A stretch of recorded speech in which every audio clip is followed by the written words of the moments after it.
Godfather.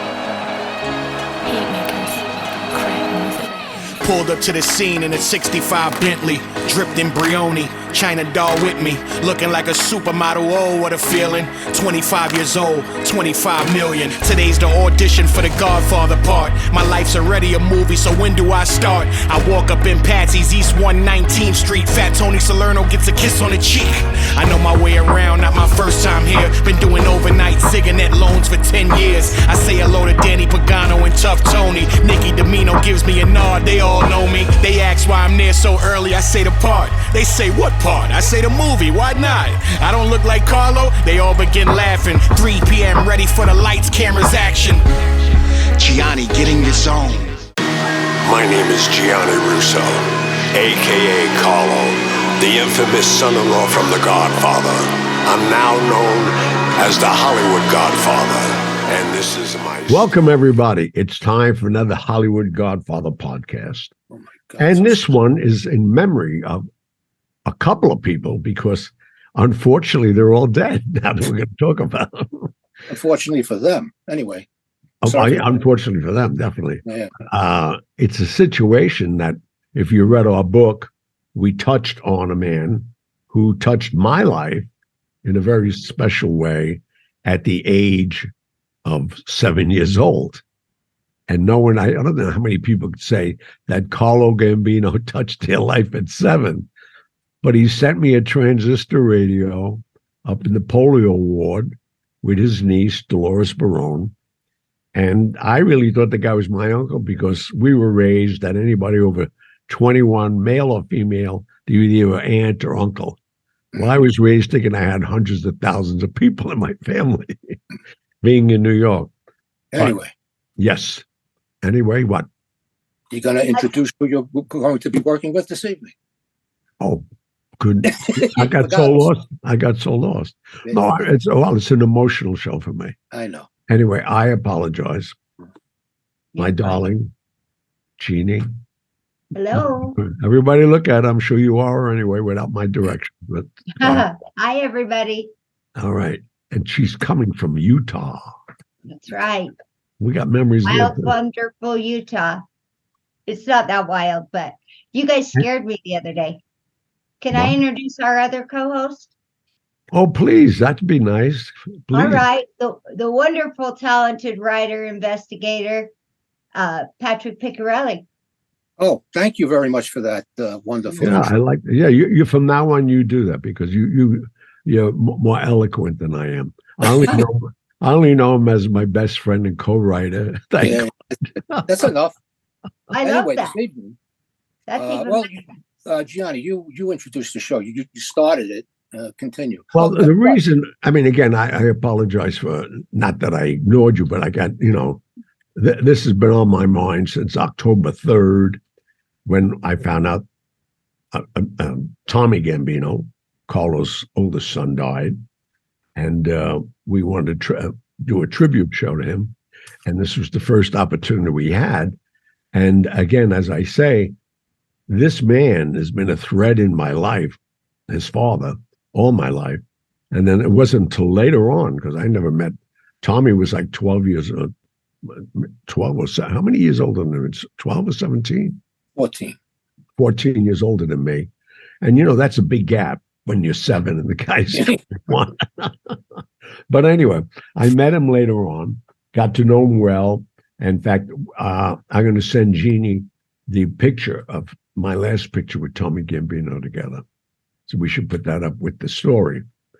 But getting back to that, I mean, he and I don't know how he knew, I still don't know. He knew I was in the polio ward. My birthday was coming up. Dolores Barone was his niece, and he told her to look in on me. She was a nurse. She was the floor nurse. She was a candy stripe. I don't know if anybody really knows what that was. That was a nurse in training. And while I was there over the 5 years, she became an RN. And at the end was like my floor nurse. But all during that time, she would bring me the extra Jell-O, the pudding, the end of the night. And the most important thing, she'd give me a hug. And I needed a hug, believe me. And she wasn't too bad to hug either at that age. But but to Gianni, talk about what, my darling? I just have a quick question because you always speak so fondly of her. Did you ever see her again after you got out of there?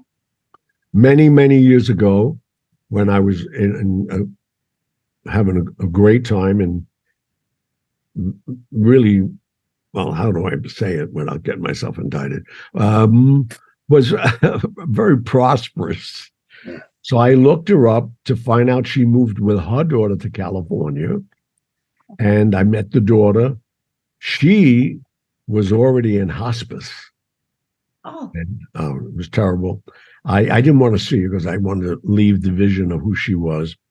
But I took care of anything else that they needed, funerals and stuff like that, just as a gesture. And the mother knew everything about me, which I was flattered. But because she followed me, as a kid, and then it became an actor, and not all the other things, but all the things that were positive. But I thought that was pretty nice. And so the that's Gambino family, to me, has always been a thread in my life. And it goes full circle because I just came out of Sicily. And one of their oldest family members, who's 98 years of age, is still alive. He sent his driver to pick me up, and I met him. And the Gambino family in Sicily is very much alive, which most of them are in this country are not. I mean, they're alive, but not flourishing the way they were in organized crime. But Tommy, Gianni, Tommy lived right around the corner from you, right? yeah, right, 1 block over. Yeah. 1 block over, bought a townhouse. I mean, and that's something with all the things you found out about him for me. I didn't know that stuff, but I knew he was very wealthy. He had a legitimate business that I thought was legitimate. It was called the trucking business in the garment industry. But we're getting ahead of ourselves because of me. I loved it because I had a conversation with Mario Puzo when I was doing The Godfather. And I wanted to know who he fashioned The Godfather after. And I don't think people know this. There were 3 Dons, and I happen to know all 3 of them, which was Johnny Pafacci, who owned all the olive oil company in the world. Joe Pafacci, rather. John, I know his son. Joe Pafacci was the olive oil king at that time in the real world. And Carlo Gambino was the image that we saw on screen of Don Corleone in the garden. That's what he did in Brooklyn. Had his tomato plants, he did everything. And then where you saw the line with the sit-down meeting with all the Godfathers, where I think it was Barzini mentioned that you're being very modest, Don Cheech, that you have all the politicians, the police, presidents in your palm of your hand. You have to share them with us. And that was Frank Costello, the guy who really raised me after 12 years of age. So, I mean, so when I start to reflect on this movie, I thank God I got in it because I realized and learned a lot more of who these people really were.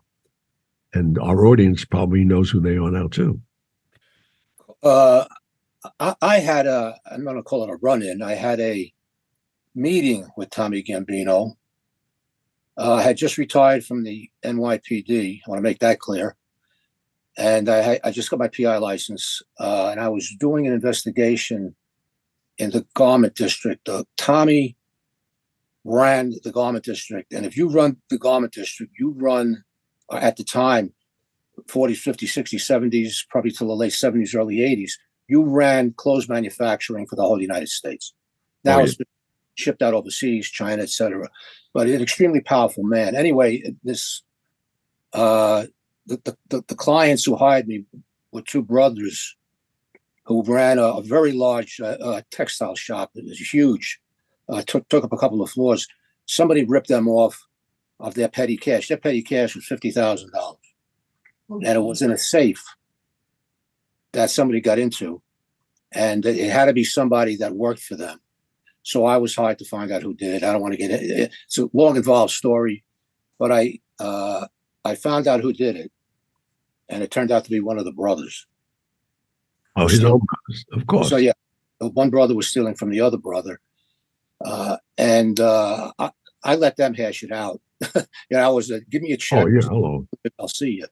But then I got a call from someone this is many years ago, so the name escapes me.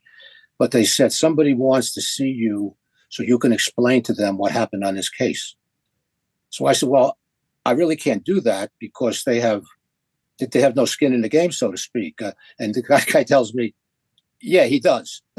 and please come up. You're going to have to talk to him. So then I start to figure who I'm going to be talking to. So I go with someone, and I forget who it was. I went up to an office on 36th Street, I believe. And you didn't? Did you knew, or you just I never met Tommy Gambino? Up till that point, I didn't know who I was going to meet either. Oh, okay. But they said you have to meet with someone and explain to them what happened here. So anyway, I go up. I don't know what floor we were on.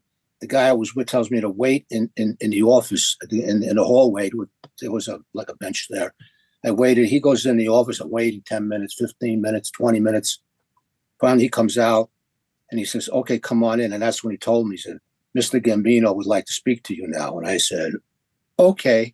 I mean, so I walked in there, and first of all, I had never seen Tommy Gambino. I've seen Carlo Gambino. Anybody who looks just like if you're not living under a rock, you know what Carlo Gambino looked like. I walked into Carlo was long dead by that time. He died in the 70s. This was this is like 1989. Okay. I walked into the office, and they're sitting in front of me is Carlo Gambino. I could have swore that this guy was resurrected. I mean, I know he was powerful, but to come back from the dead, I don't think so. I mean, the guy looked, the guy looked exactly like I him. know. So, well, that's why the picture, Jeannie, that I'm going to send you for the show is the last picture I had of him alive, and it was pretty recent. Yeah, that was my next question. When was that? Do you remember? Yeah, it was about 4 or 5 years ago. Okay. We were at an event, and somebody came to me. They were honoring me. I remember it well. They were honoring me at the St. Francis Food Pantry, Joe Sano, and I was responsible with others to raise $780,000 to feed the homeless in New York for St. Francis Food Pantry. And he said, "I got a surprise you. A guy wants to see you." Now, I can't get into it, but you will know about it. I mean, two families merged. People don't know this. Tommy Gambino married a Lucchese. And the Lucchese family was a big crime family, one of the 5 families in New York. So it was like a merge of these two. That's Tommy's wife. So this guy knew all of them. And he said, "This guy came to see you. He's only here for a few minutes." So I went right over, and I couldn't believe it. And like you just said, I thought I saw a ghost. Everything about him, his mannerism, everything eyes, about him. I mean, everything. His hair. Everything. There's nothing. I mean, it was like cloned. Yeah, I go in there, and the initial shock. Well, first of all, going in to meet a Gambino, and I know it was Tommy before I walked in because I was told.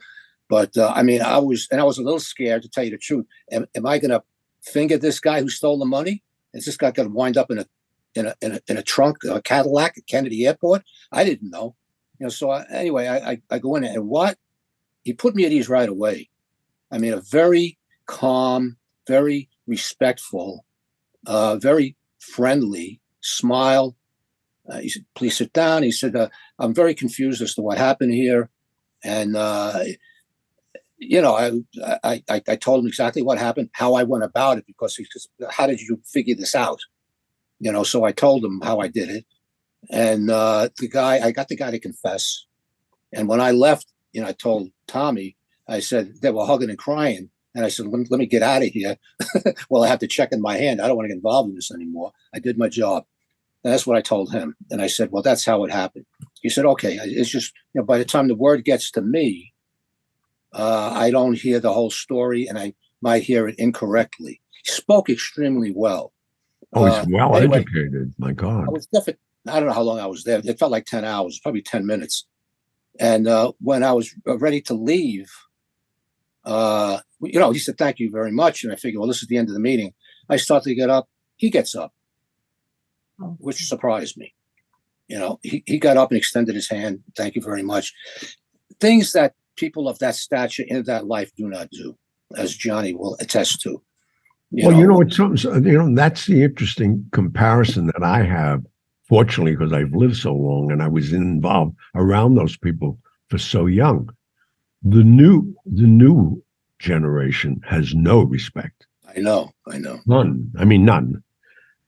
But anybody I knew that old, like Tony Accardo's house. When I got invited to Tony Accardo's house, and for our audience who doesn't know who he is, he ran the outfit in Chicago. Now, Chicago don't have 5 families. They have 1.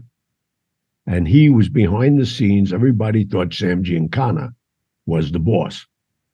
He was the street boss, but Tony was the boss.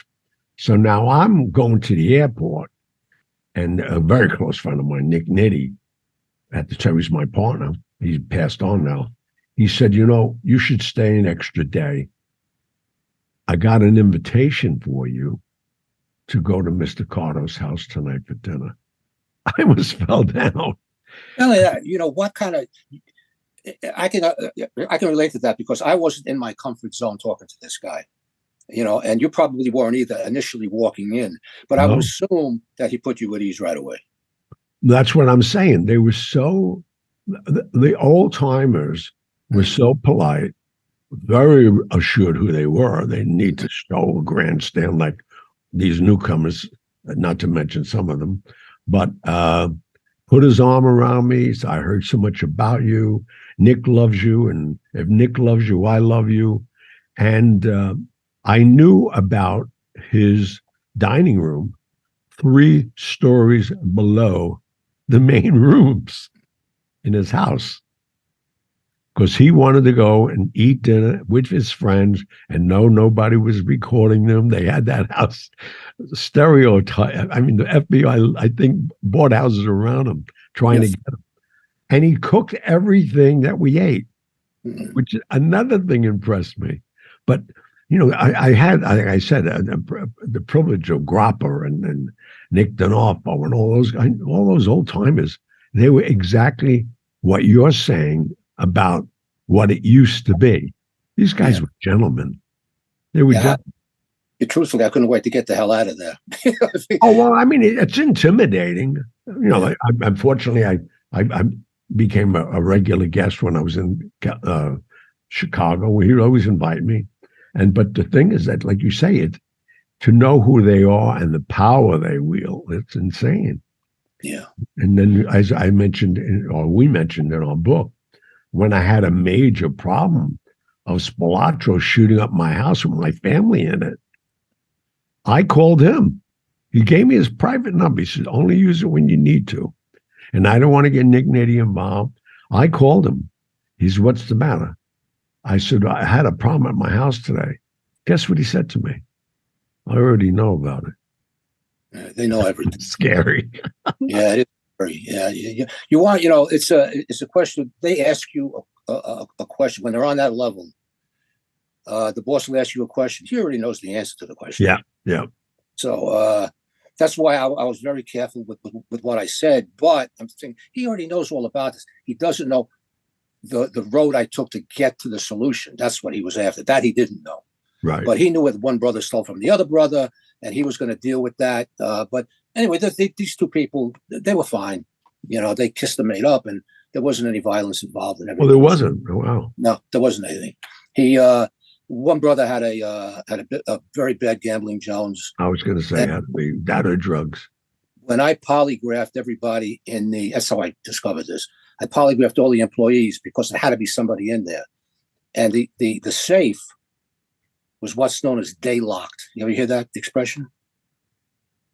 Day locked? In the morning, it locks up and don't open until night. A day lock is for lazy people. When they have a safe, they'll put whatever they have in there, and when they close it, they will use the combination to the point where you got to go one more number. One number, yeah. So when they go to reopen it, they don't have to go left and right, left and right. You only have to go to one number, and the safe. Oh, That's called day locking. So it had to be somebody in the business who knew it was day locked, and they just go one click at a time until they get it. And that's how they stole the money out of there. And if it was the brother, but anyway, I polygraphed everybody, and they would pay me a lot of money. I mean, it was like 40 employees, and I'm pretty good at what I do. And I'm not dealing with criminals. I'm dealing with employees.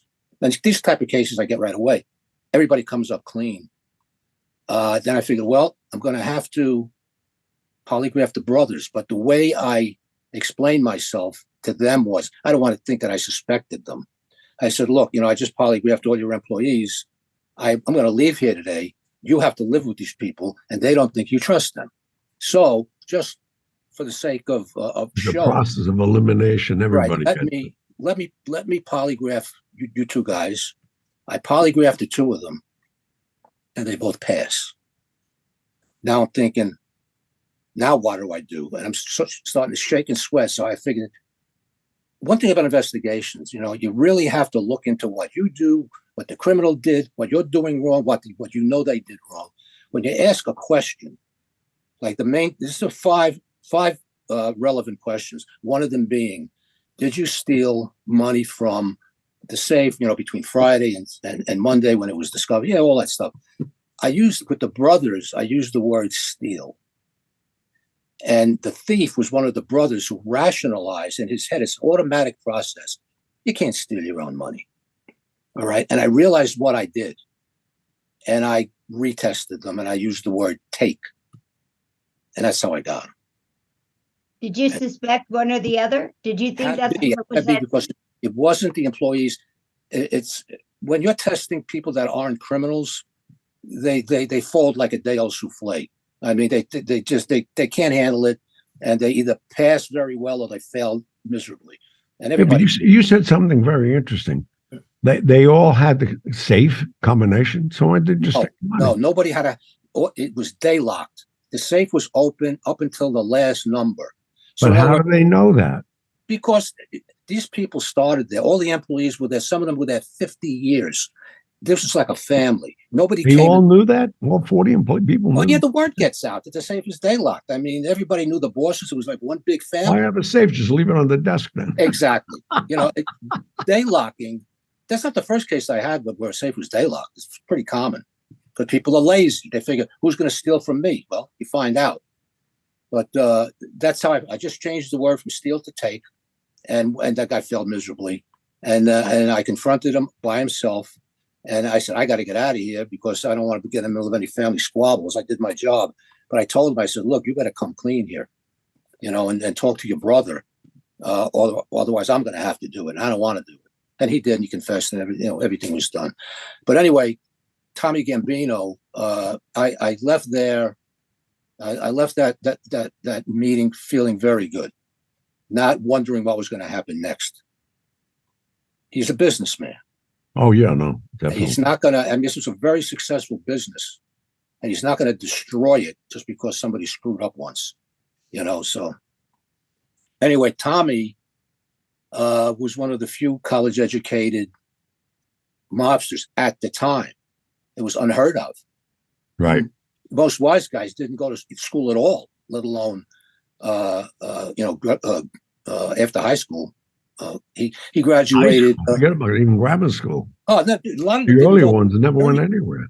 He went to Manhattan College, which was part of the city university system. So it was a free education. He went for nothing, and he gets out of there. And as you said, he gets married to a Lucchese, Francis Lucchese.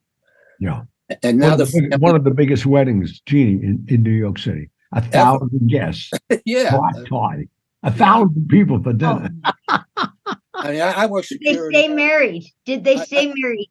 Oh, yeah. Oh, are you kidding? They no, probably had to. That's it. I worked security at some of the biggest weddings for the richest families in New York. I've never come close to 1,000 people. I mean, it's the Helmsley's was about the closest, about 500. Yeah. But anyway, Crazy. Tommy Lucchese gave Tommy Gambino and his daughter a $30,000 gift. I think that was underrated. I think they made that public. I think it was a lot more than that. Yeah, probably. What was it? And Lucchese also gave him control of what was then known as Idlewild Airport, turned into Kennedy Airport. He gave it to him as a gift. The airport's yours. Yeah, they shared it. Yeah, and that's what basically It was started. LaGuardia at the time before it was JFK. No, it was. Far back we're going. Yeah, it was Idlewild. Idlewild. Yeah, stupid name. Anyway, that's what started his criminal career. He That was wasn't. the wedding gift, the airport? Yes, he gave him an airport, planes and all. No. He gave the Lucchese's ran the Lucchese's had that territory. That was one of their things. Oh, okay. And that's again, in fact, that goes back to another story later on in life when, because they knew everything that's going on there, that's when Jimmy Burke did the Lufthansa heist. Oh. Because that was out there, and they still had the same people. They had control of everything. It's crazy times. Yeah. So when Lucchese dies in 1967, he had interest in the garment industry also. Everything went to Tommy Gambino, and that's how he took over the garment district. Yeah. And that's the basis of his wealth. And if it's the basis of his wealth, it's the basis of the family's wealth, because the money flows upstream. And John Gotti, and I'm paraphrasing this, but John Gotti realized Tommy Gambino's worth, and he basically said, "Leave this guy alone." This is after he whacked Paul Castellano. "Leave this guy alone. He's making a ton of money, and if he's a big earner. If he needs any help, with anything, don't give Tommy Gambino assholes. Give him stand-up guys that'll actually help him," because he knew, where the money was coming from. So Tommy was left alone to make a ton of money. It's interesting what you were saying there, because along with Paul Castellano getting shot in front of Sparks was a very close friend of mine. In fact, he was my best man, Tommy Bellotti. I knew Tommy all my life. And when Tommy got shot, his older brother Joey was a tough guy. Joey Bellotti was known for it. And they brought him in right away. John, send come people and bring Joey in. And they sat him down. I'm sorry. Go ahead. Finish your thought. So they sat him down. They said, "Listen, Joe, your brother had to go. Now, if you have a problem with this, let us know right now. And I'll just kill you right now. Or if you're going to be okay." I mean, they told him that, exactly that. And everybody's probably thinking, yeah, well, he could probably say, yeah, everything's cool. But no, you got to tell the truth. No. Oh, yeah. If they thought you were lying, they'd kill you. Yeah, exactly. So, it's there. The respect among the bosses. There's a regime change. They ask you a question, answer it truthfully. But let me ask you this, Johnny. John Bellotti, wasn't he the guy that you asked to shoot you? No, Joey. Yeah, Joey. Joey was the one I asked to shoot me. You never heard this. You're gonna have to explain this story, Johnny. Yes, you are. No, what happened? Hold on. Yeah, time. Joey Bellotti was a marksman. I mean, this guy was, I'm telling you, this guy would take people out. He knew what he was doing, trained. He was a hunter. He was a hunter, but hunted people too in the streets. He also hunted big game. He was a big game. That way. No, he was a big game hunter and known for that. In fact, he used to go hunting with Noriega. He invited him. Joey Bellotti was a major. Tommy was tough. And then Tommy was a street boss and worked his way up and made a ton of money. And Tommy was actually a little smarter than Joey. Joey was one-dimensional. When the premiere of The Godfather, he's talking about. I'm saying to myself, I snuck in number one. The people knew that the Colombo family were looking for me, number two. New York police told me that. Organized crime told me that. FBI told me that. And some people in the Colombo family told me that. Because for the people who didn't read our book, Tommy Bilotti was the guy that called me not to go to the rally on June 28, 1982. 72. 82. 82, right? Yeah. No, not 82. What am I talking about? 71. 71, right? Yeah, because I was in film, LA. The film came out in 72. Yeah. So I said, I have to go. He said, well, the old man don't want you to go, me and Carlo Gambino. I said, Tommy, the guy gave me the part for the picture. I got to be this. You can't go. And he hung up. So now I'm saying to myself, how am I going to get out of this?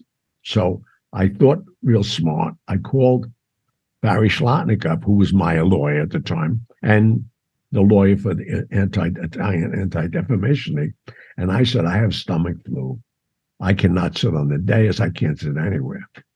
So when they did the investigation, because that afternoon, they shot Joe Colombo 6 times. And he never came out of a coma. He was in a coma for 5 years and then died. And they killed the shooters. That day they killed like 11 people to clean up everything.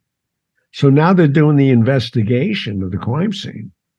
And on the dais is an empty chair that had my name on it. So now everybody wanted to know, the FBI, organized crime, and the Colombo family, where was Johnny Russo? Why wasn't he there? So thank God I came up with that, because I went to see Costello. I said, listen, I got a problem. He said, what is it? And I told him. He said, who knew you weren't going? I said, I talked to Barry Schlotnick. I told him that I couldn't because I had stomach flu. I knew I had to come up with something. He said, you told Barry that? I said, yeah.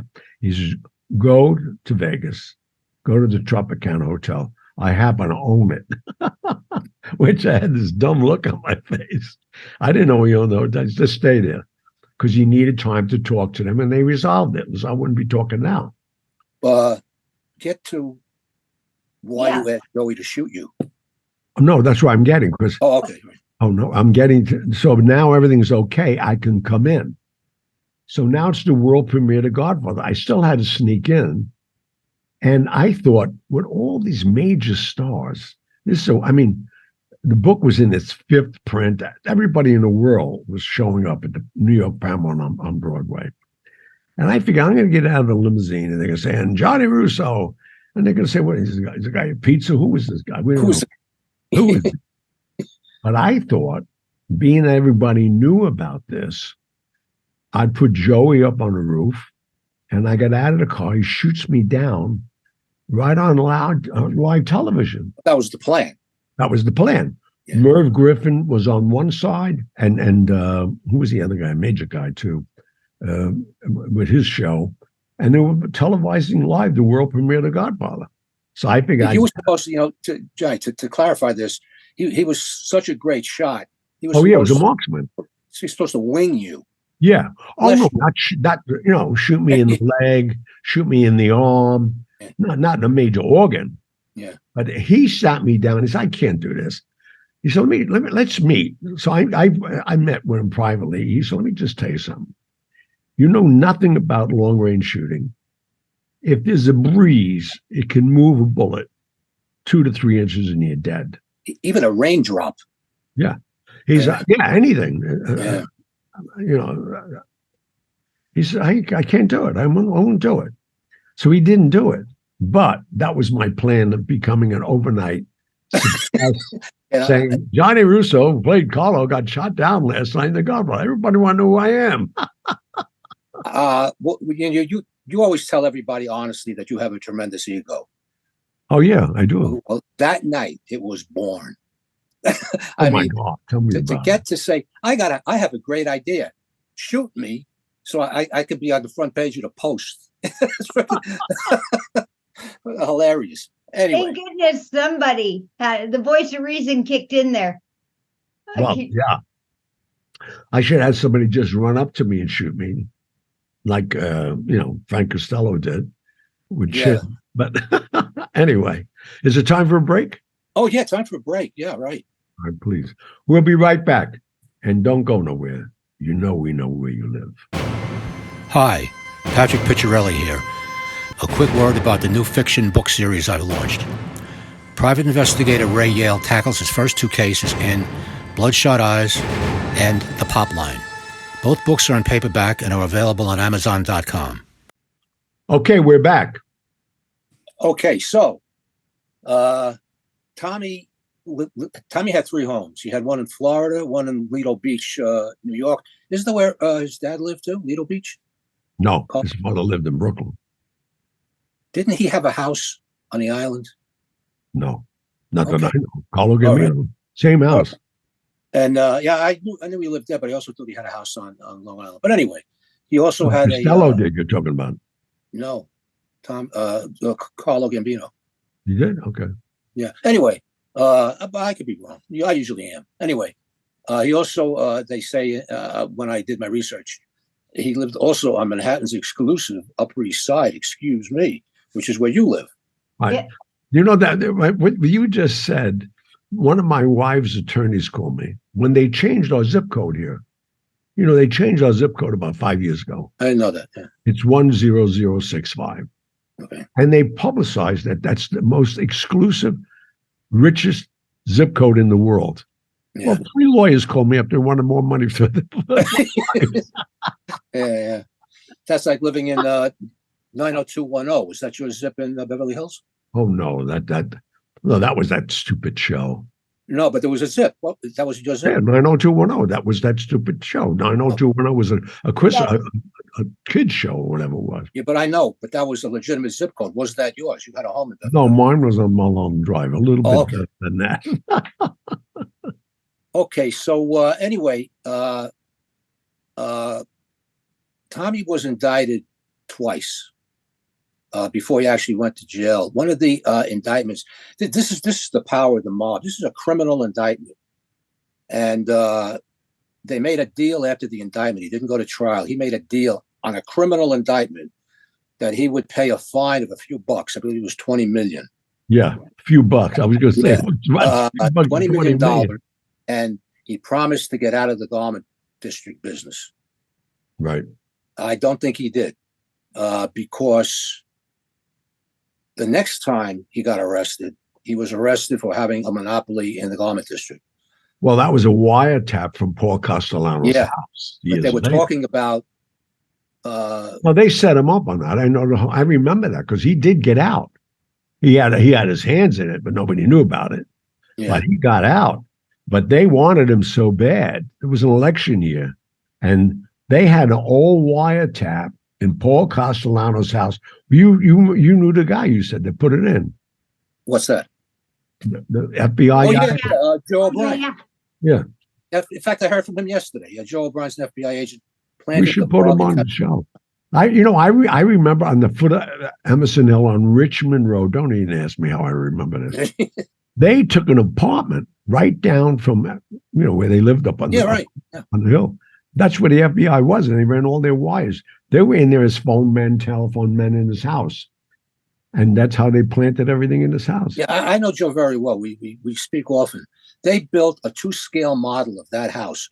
This took 8 months to plant that bug in that house. Oh, and I know. They did dry runs in the mock-up of the house until they went in, Joe and 2 other guys. When the maid was home, Paul wasn't home, and they planted the bug in the house, and the rest is history. That's how Paul Castellano went down. And you know the interesting thing? That maid was his mistress. Yeah, right. Yeah. The maid was his mistress. Paul Castellano's mistress. Yeah, but was the maid in the house? He lived there with his wife, and he was doing the maid at the same time. Actually, Paul had a little bit of a problem in that area, but we don't want to get into that. Oh, no.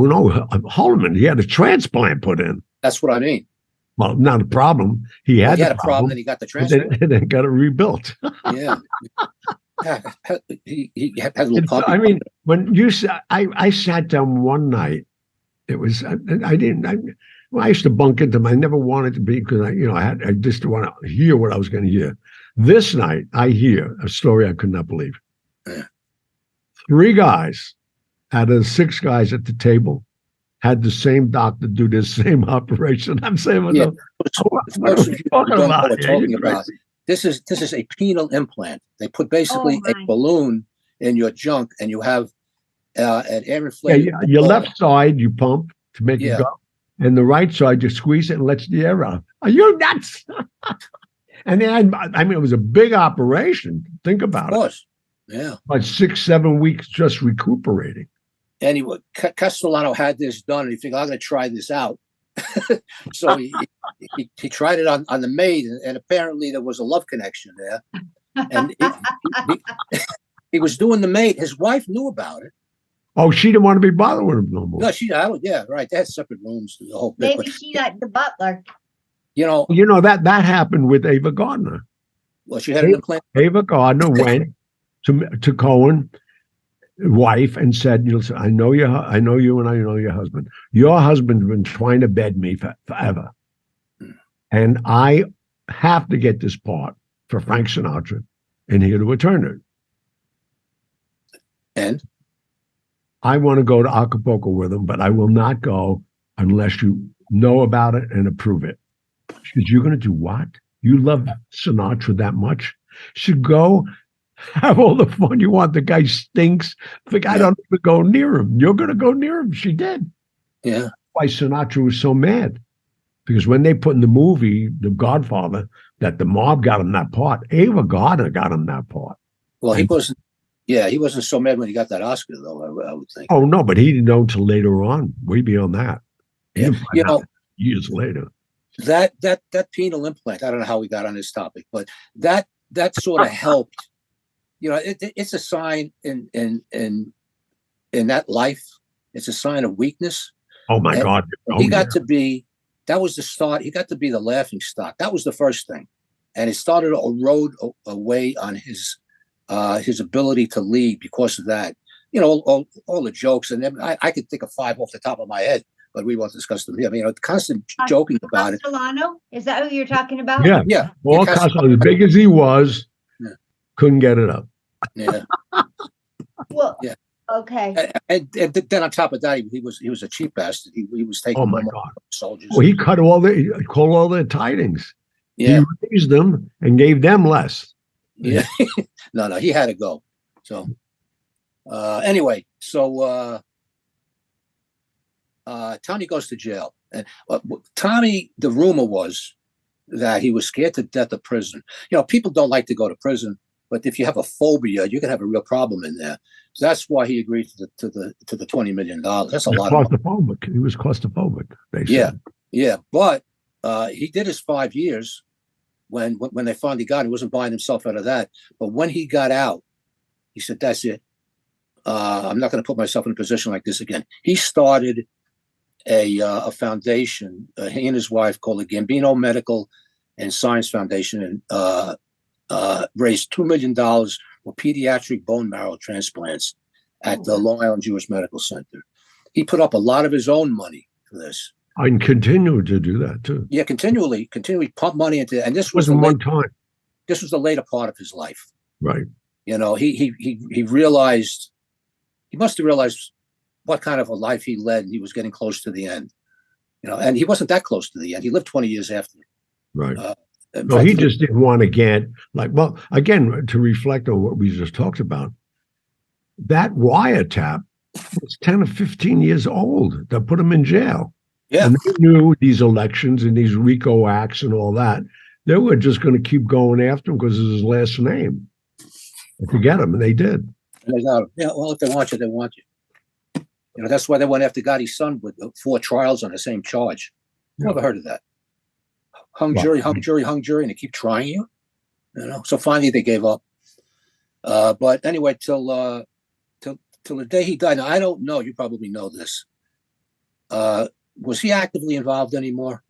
No. Was the last 20 years of his life? Nope. Well, think about who would have to be involved with. He didn't want to be around Sammy the Bull and John Gotti and these people. He was a gentleman, educated man. He didn't need to be around anybody. He had millions. I don't even know how much money he still has. He's got children of his own, or brothers and sisters. But no, he was a very, and probably still is. He just died last week. So yeah, Gotti saw, one of the few times Gotti was reasonable, and he said, "Leave Tommy alone." Yeah, they left him alone. Well, let me give you a little secret. when I just said I was in Sicily and I met the Gambino family yet, Yeah. they are still running an awful lot. And their arm in New York City is here yet. Yeah, I'm sure. Yeah. You fooled around with their uncle, Yeah. you'd be dead. Anybody. The word got out, leave them alone and respect them. That wasn't John Gotti who did that. He Well, was I'm just paraphrasing a quote they got off of Wiretap. saying what? Basically, leave Tommy alone. If he needs any help, send him good people. That was the gist of the quote. Don't send him some asshole who's gonna, play with him. And he died. It wasn't any. I tell you, there was nothing in the papers about it. There was no obituaries, nothing. No, I knew that, and then it's funny because you should say that because the Post called me up, and they're very close to me. I won't mention the editor's name, and I called him today, and he said, "Johnny, you know that world better than us. They told us not to say anything about him." That's the New York Post today. Yeah. They were a little late with the news. Well, no, because they were told to put it on the back burner and let it alone. Nobody read anything about Tommy Bilotti. I mean, Tommy Gambino. Nobody. Yeah. Is that normal? No. Okay. I didn't know if a lot of people in that line of business. A last name of a Gambino, they get semi headlines no matter what. Well, we can bring this to a close by something that Johnny and I were talking about before the show started. Paul Castellano's house, for those of you who are interested in some real estate, Paul Castellano's house is now up for sale for $16.8 million. Now, this house was on a hill. In fact, the hill that the house is on is the highest real estate on the East Coast. Yeah. I didn't know that. Anyway, Where 10 is bedrooms, 2 pools, 1 indoor, 1 Staten outdoor. Island. He's got a gym, which I'm sure he never used. A huge house, 35,000 square feet. It's been sold 3 times. The last time was in 2003.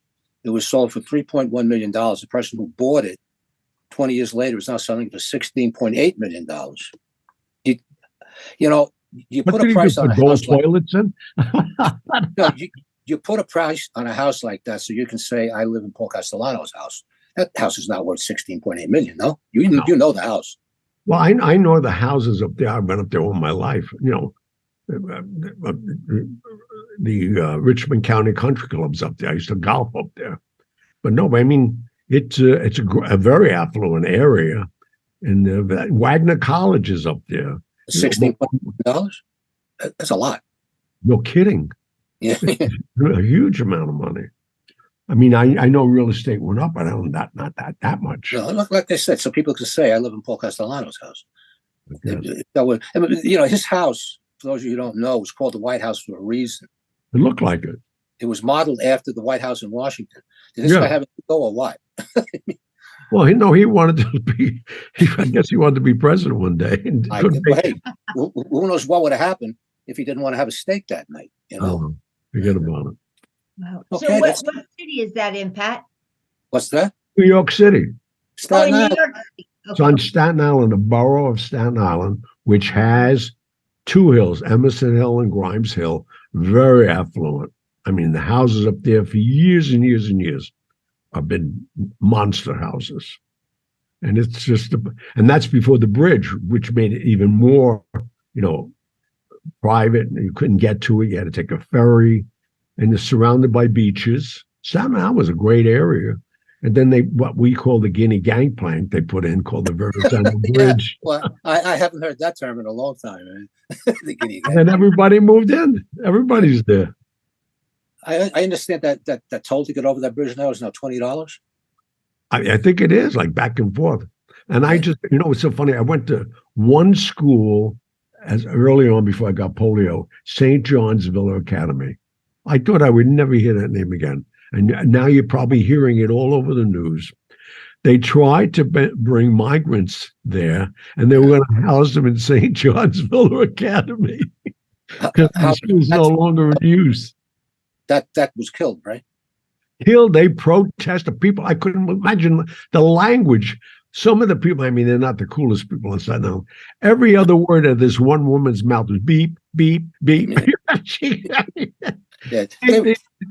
And she's what she's talking about on Mayor and saying about him. Put him in your house. I mean, it's crazy. Yeah, that's next.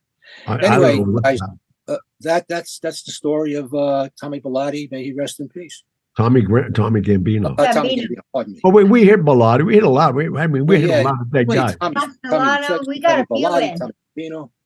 Yeah, but Tommy Gambino should have been eulogized for just what he did in his his charity work. I mean, the guy was so philanthropic. Yeah, you don't find many people in that life like that who realizes or says to themselves, I'm going to do something good before I die. Yeah. And he did. I can't think of any. I don't think of any. All right. I mean, they did children, but their own. They hand them envelopes. You said something, Jeannie. I was saying, does he have any children that will carry that on? Oh, he has a Tommy Jr. Yeah. I don't know. I never, that's one thing about them. They're very private of their kids. But I don't know how many kids. I knew the father had 3 sons and a daughter. And I don't know. Did you find out how many kids? No, they don't mention. I mean, I did a lot of research on this. They don't mention anything about his children, even if he had any. They don't even mention it. He has his one wife Tommy still Jr. alive? Oh, yeah, his wife's still alive. Yeah. Yeah. Yeah, I just wondered if those foundations are still active now. Oh my God! Yeah, they'll be going forever. Yeah, those foundations don't die with the person who started it. No. Right. They continue as long as people are contributing. And now the good news about that, they actually have managers that manage their trust and reinvest the money so the money keeps coming. Yeah, no, that's going to be around in perpetuity. That's one of the things he probably had in his mind is that's his legacy.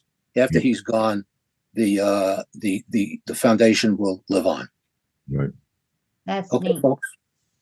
All right, so that's it. Abunam, right. Tommy Gambino. Bummer. I'm sad it's over. Yep. So you have any friends you want to talk about that were dead or killed and shot? Jeannie, you were sitting there very. I'm trying to think if I ever asked anyone to shoot me. That's a negative. No. No, really?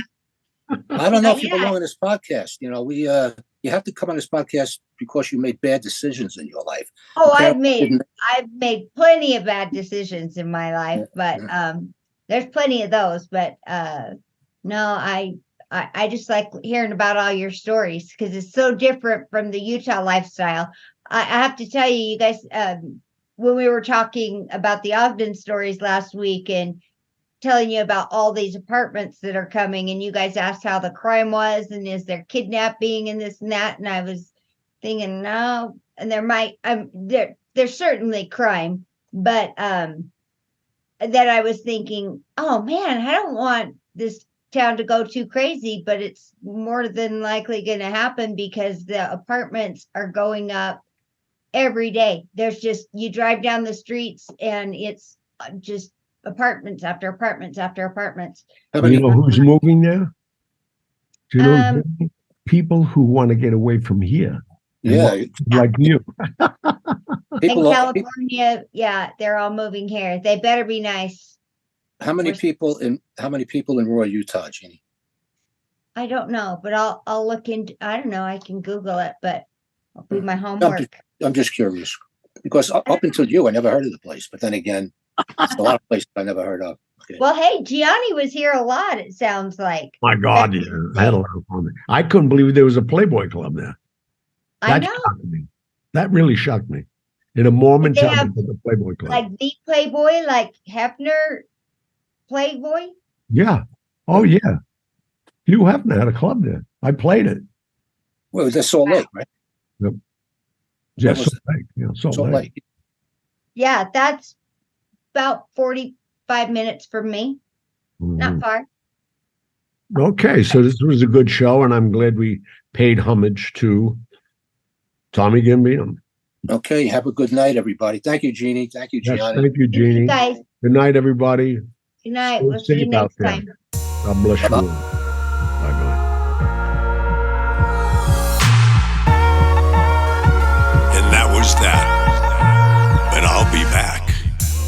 Thank you for tuning in to the Hollywood Godfather podcast. Do you have a question for the mailbag? We love hearing from our fans and answering questions about past or future episodes, your favorite celebrities, or anything you'd like to know. Submit your questions online at HollywoodGodfatherPodcast.com, or you can call us at 646-776-3038 and leave us a message. Who knows, your question may even make it on the air. Remember to follow us on Facebook and Instagram at Hollywood Godfather and at Real Gianni Russo. If you like our show and you like what we're doing, please leave us a review on your podcast or video streaming service. Don't forget to hit the subscribe button so you never miss an episode. Now we'll be back next week with a new exciting show, and who knows who may be joining us. Until next time. Never get too old to have a little fun. Come on, I'm Gianni Russo, a genuine one of a kind. What a ride it's been, this life of mine. And I ain't done yet. I'll be back. Until next time.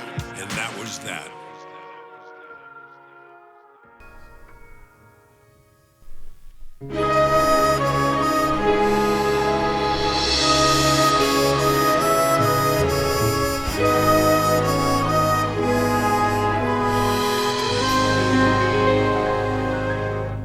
When I was 17, it was a very good year. It was a very good year for small town girls and soft summer nights. We'd hide from the lights on the village green when I was 17.